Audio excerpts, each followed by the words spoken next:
It is profitable to keep you financially dumb. It's profitable to keep you broke. And this is where you have to understand that everybody is going to have an agenda. And the best thing that you can do is build your financial education. The best example that I can give you of this is if something was wrong with your health, you don't feel good. You go to the doctor says, okay, we have to cut off half of your body because something's wrong with you. Before you go and let the doctor cut half your body off, go get a second opinion. Go get a third opinion. Go get a fourth opinion. The more education that you have, the better of a decision that you can make. It's the same thing with your money. See, most people, when they're making their financial decisions, the average person, who do they go to for their financial advice? It's not a financial advisor, it's their banker. Yeah, so now you're asking the banker, how big of a home should I buy? How nice of a car should I buy? And what do you think they're going to sell you? More.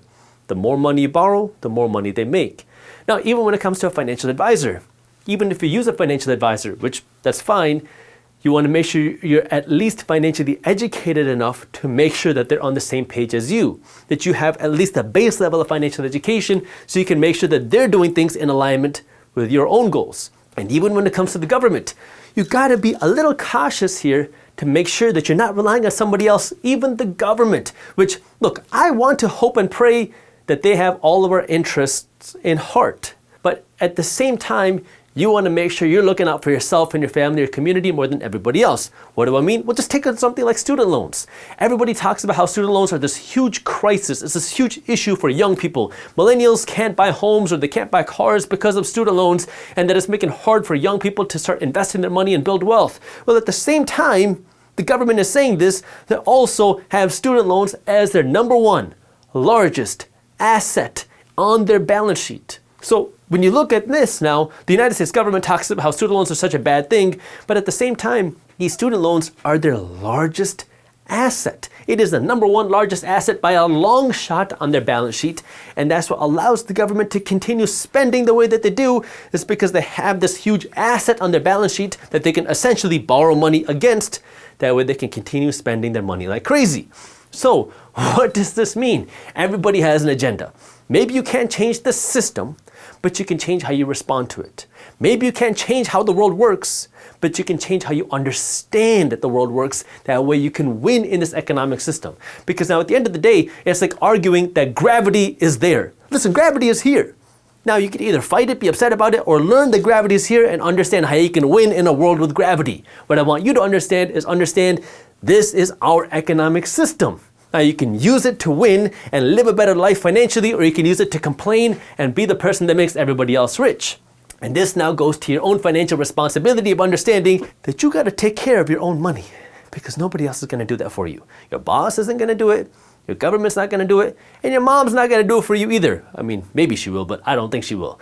And this is where now it is so important for you to become financially smart and invest in your own financial education, because the reality is once you start to understand this, you'll see this huge divide that once you start building your financial education, it becomes exponential. Now, not in the beginning, any exponential curve kind of goes like this. You got to go through this like phase of, I call it the decade of sacrifice, where you're putting in all this work, putting in all this time, and putting this money in to build this wealth, and you really don't see any return. But once you start to see that curve go like this, it is, you start to see that upward inflection in the curve, and your wealth also starts to grow with it. And the reason is because you put in your time to learn. Your knowledge compounds, but then you're also putting your money in, and your money compounds. And when your money makes money, you put that money in too, so that money compounds. And once all the stuff starts to really build, now you start to see that this machine, your wealth machine, starts to grow beyond you, but that requires you to take the first step to start building the mindset of building financial education, and then start putting in the steps to get out of this credit card debt,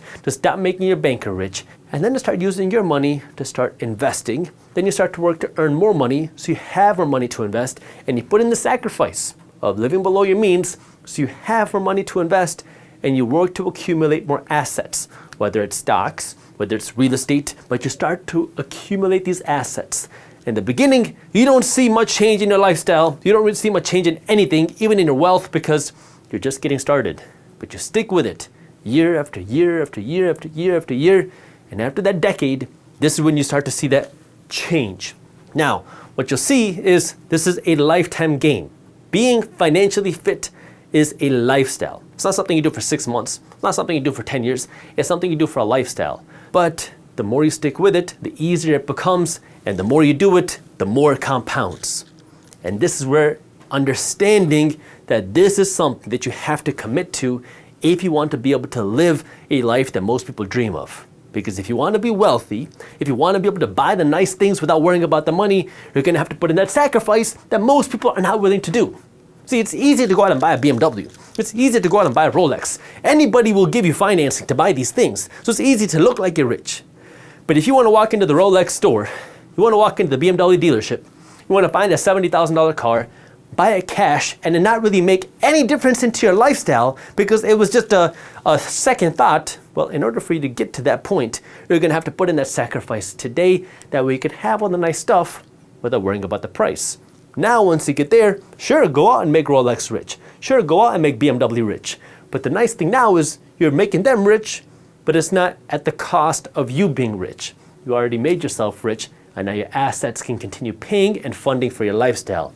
But this requires you to change your mindset and then change what you do because, well, the system is designed to profit off of people that are not financially educated. If you enjoyed this clip and you want to continue your financial education journey, I have another video that I think you'll love. All you got to do is click that button right over there. And for those of you who want to stay up to date on the top finance and business news, you can join Market Briefs, my free financial newsletter, by clicking that button below. Thank you for watching, and I'll see you in the next one.